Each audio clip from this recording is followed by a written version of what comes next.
I'd like to welcome you to our forecast center. This is where our meteorologists spend time when we're not broadcasting the weather on the air. In this room you see lots of computers.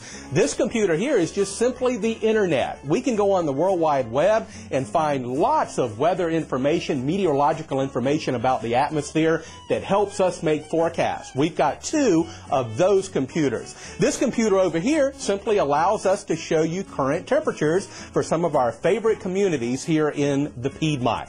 Now this computer over here, actually there are three weather computers here. This is kind of the heart blood or central system of our weather center. This allows us to show the graphics that we show you on the air. We can make graphics, we can use satellite and radar information and show you that on the air with these computers. Speaking of radar, this is our radar right here. You see no rain over North Carolina, but it looks like a nasty day up over the Great Lakes. How do we put this all together in a weather segment on air? Come on into the studio and I'll show you. We've made it into the studio. This is where we do our weather segments on air. I stand in front of a green board. This is nothing more than a painted piece of plywood.